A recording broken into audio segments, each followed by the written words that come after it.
Hello, नमस्कार, सत श्री अकाल, आदाब, केम छो। मैं एस्ट्रो धवल फ्यूचर गाइड प्रोग्राम में आपका स्वागत करता हूं। दोस्तों, आज हम बुध वक्री के बारे में बात करने जा रहे हैं कि बुध के वक्री होने से सिंह राशि वालों के ऊपर, लियो वालों पर क्या प्रभाव पड़ेगा, उनके जीवन में क्या बदलाव आ सकते हैं। और इस साल में इस बात को जान लेना आपके लिए बेहद ज़रूरी है। बहुत ही खास और ज़रूरी इंफॉर्मेशन मैं इस वीडियो में आपको देने जा रहा हूँ। तो चलिए शुरू करते हैं। दोस्तों, बहुत सारे सिंह राशि वाले जो लोग हैं इस समय में उनको कई चीज़ों में लाभ हो सकता है। बहुत सारे जो व्यापारी हैं उनको ट्रेडिंग करने के लिए इस समय में नया माहौल मिलेगा। अलग तरह की ट्रेडिंग इस समय में फेस करनी पड़ेगी। व्यापार आपका खुलेगा, व्यापार में चीज़ें खास तौर पे जो लोग ऑनलाइन बिजनेस करते हैं उन लोगों को मुनाफा होगा।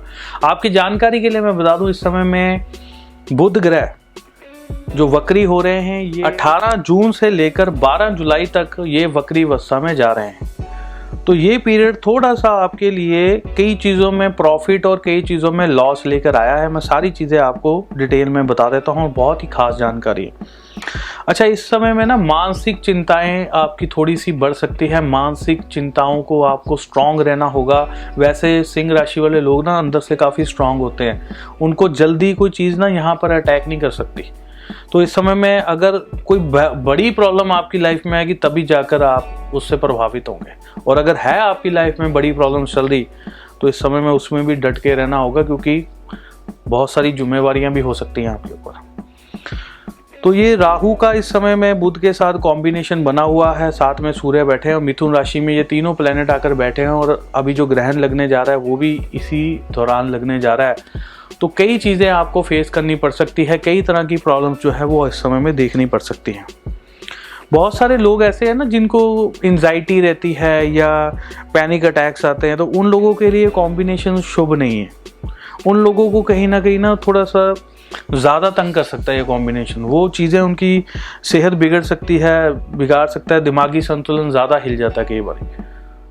तो कोशिश यही करना है, अगर आप में से कुछ लोगों को ये अगर प्रॉब्लम चल रही है तो वो उसको इग्नोर करिए बातों को। अगर जो लोग कोई बीमारी से पीड़ित हैं, किसी को कोई ना कोई तकलीफ चल रही है, तो इस समय में उसकी तकलीफ में एक अलग सी प्रॉब्लम आपको देखने को मिल सकती है। ये पीरियड जो है ऐसे काम करवा देता है। इस समय में बहुत सारे लोग जो सरकारी नौकरी में हैं, जो गवर्नमेंट जॉब कर रहे हैं या गवर्नमेंट में ऑफिसर हैं या किसी भी लेवल पे काम कर रहे हैं, तो इस समय में कई बार ना उनके ऊपर कोई आरोप लग जाना, कोई एलिगेशन आ जाना या कोई बात ऐसी हो जाना कि जिससे उनका कोई बदनामी हो जाए। कलंक का पीरियड ये माना जाता है, तो बच के रहना होगा। इस समय में जिम्मेवारी मत लीजिए, किसी की जिम्मेवारी मत लीजिए। बिना देखे कोई ऑर्डर, गवर्नमेंट के ऑर्डर पास नहीं करने चाहिए। खास तौर पे जो लोग सरकार में हैं उनसे गलतियां हो सकती हैं। इस समय में उनके ऊपर कोई आरोप लग सकता है, कोई उनके साथ कोई मीटिंग्स हो सकती हैं, उसमें उनको दिक्कत आ सकती है। हालांकि साथ में आपकी वाणी स्ट्रांग रहेगी, आपको दिमाग भी तेज चलेगा, लेकिन माहौल ऐसा क्रिएट हो सकता है जिसमें आपको प्रॉब्लम्स जो है फेस करनी पड़े। ऐसा नहीं है कि आपको बहुत सारी प्रॉब्लम्स एक साथ ही आ जाएंगी। हो सकता है किसी को एक आ जाए, दो आ जाए, तीन आ जाए, लेकिन प्रॉब्लम्स कुछ ना कुछ साथ में रह सकती है। ये कॉम्बिनेशन जो है झटके से कई बार जो है प्रॉब्लम दे देता है। जो लोग नई जॉब पाना चाहते हैं, नई नौकरी के लिए तैयारी कर रहे हैं, गवर्नमेंट में हैं, तो कहीं ना कहीं उन लोगों को भी नुकसान इस समय में थोड़ा सा हो सकता है। थोड़ा सा उनका जो चीज़ें उन्होंने वो करना चाहते हैं या इंटरव्यूज़ है उनकी, तो उसकी तैयारी में थोड़ी सी प्रॉब्लम आ सकती है। भूलने की शक्ति इस समय में बढ़ने की वजह से प्रॉब्लम आ सकती है। थोड़ा सा ऐसी चीज़ें जो है रह सकती है। बहुत सारे जो स्टूडेंट्स हैं उनको इस समय में कई चीज़ों में बेनिफिट्स भी मिलेंगे। जैसे मान लीजिए आपको कोई नई क्रिएटिविटी आपके अंदर आ जाती है, आपकी कोई स्किल्स एकदम से हाई हो जाएंगे।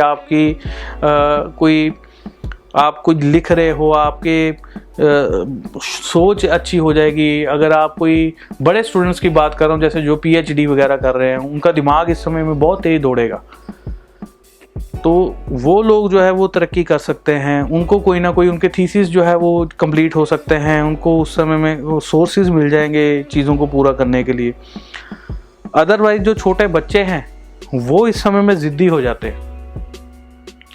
ज़िद्दी हो जाएंगे, पढ़ेंगे नहीं, घर का स्कूल का काम नहीं करेंगे, ट्यूशन का काम नहीं करेंगे, जो भी टीचर्स बोल रहे हैं वो नहीं करेंगे। ऐसी चीज़ें पेरेंट्स जो है वो फेस करते हैं, ऐसी चीज़ें हो जाएंगी। गेमिंग की तरफ बहुत ध्यान रहेगा बच्चों का। ये राहु और बुध का कॉम्बिनेशन ना क्रिएटिविटी, गेमिंग जो है ना, ये कलर्स होते हैं, कलर्स में आकर्षित करता है। और डिजिटल जैसे कंप्यूटर में, स्क्रीन में, मोबाइल में ऐसी चीज़ें ना अट्रैक्ट करती हैं। इस समय में खींचे चले जाएंगे, गैजेट्स की तरफ बहुत ध्यान जाएगा। बहुत सारे जो लड़के लड़कियां हैं, गैजेट्स, इंटरनेट, ये चीज़ों की तरफ ये खींचता है, ध्यान आकर्षित करता है बहुत ज़्यादा। और इन चीज़ों में उनको लगता है कि हमें लाभ मिलेगा बहुत ज़्यादा, तो वो लोग लाभ वाली चीज़ करते नहीं है, लाभ लेते नहीं, उल्टा अपना टाइम वेस्ट करते। तो ये जो समय शुरू हो चुका है, ये कहीं ना कहीं टाइम वेस्ट भी करवाता है। फिर ये अंदर डर पैदा करता है कि आप इधर इतना टाइम लगा दिया, 2 घंटे गेम खेल ली, 2 घंटे ये कर लिया, 3 घंटे ये कर लिया, आप पढ़ नहीं पाएंगे, या ये काम अधूरा रह गया, इसको हम कल करेंगे, परसों करेंगे। ऐसे वो चीज़ें जो है पेंडिंग डलती रहती है ऐसे पीरियड में, और समय जो है निकलता जाता है। तो ये टाइम पीरियड आपका समय खराब कराने के लिए आ रहा है। और मैं आपको ये चीज़ बता रहा हूँ कि आपका समय खराब होगा, और इसके बावजूद भी अगर आप समय अपना खराब कर लेते हैं तो फिर ये आपकी बहुत बड़ी मिस्टेक होगी। आप इस समय में अपना टाइम टेबल बनाइए, जो भी काम आपने करना उसको कंप्लीट कीजिए, क्योंकि ये जो कॉम्बिनेशन है ना, ये आपके सामने एक बड़ी कई तरह की विंडोज को ओपन कर देगा, आपका ध्यान भटकाएगा, और आप जिस चीज़ में आपका ध्यान था, जो आप काम करना चाह रहे थे, उस चीज़ को आप साइड पर करके किसी दूसरी चीज़ में घुस जाएंगे, और वो चीज़ बाद में पता लगेगा कि आपके काम की ही नहीं थी। ये चीज़ें जो होती हैं, ऐसे कॉम्बिनेशन जब बन जाते हैं, तो थोड़ा सा सोच कर चलना होगा, समझ कर चलना होगा। बोल्ड डिसीजन इस समय में आप अपने काम से संबंधित, बिजनेस से संबंधित, किसी भी चीज़ से संबंधित जो है ना, एकदम से डिसीजन ले लेंगे। अकेले ही अपनी मर्जी से ही डिसीजन ले लिया, किसी से राय नहीं की, और बाद में डूब गए। डिसीजन मेनली ऐसे में नुकसान सबसे बड़ा पता है किसका होता है? जो लोग शेयर मार्केट, इन्वेस्टमेंट, पैसे की डायरेक्ट इन्वेस्टमेंट करते हैं। कंप्यूटर पे बैठे हैं, बटन ही तो दबाना है, डूब गया पैसा, प्रॉफिट होना था नहीं हुआ। ऐसी चीजें इस समय में कई बार ना, क्योंकि ये बुध और राहु का कॉम्बिनेशन शेयर मार्केट को कंट्रोल करता है, और ये पीरियड होता है, ये राहु जो है ना, ये फेकनेस फैलाने का काम है इसका। तो ये आपको कुछ ऐसी कंपनीज होंगी जिनके शेयर ऐसे ऐसे ऐसे ऐसे ऊपर लेकर जाएगा, जिनका कोई वजूद नहीं होगा, बाद में एकदम से धड़ाम करके उनके शेयर नीचे गिरेंगे आगे। और कुछ ऐसी वाकई में बड़ी कंपनी हो सकती हैं जिनके शेयर बड़े विश्वास वाले थे, ये तो नीचे नहीं आ सकता, उसके शेयर भी ये नीचे ले आता है, क्योंकि सट्टा सारा ये देखता है। राहु के अंदर आता है जुआ, सट्टा, ये सब कुछ, तो उस समय में दिक्कत आ जाती है। इसी के साथ मैं अपनी वाणी को विराम देता हूँ। जय माता की, जय हिंद।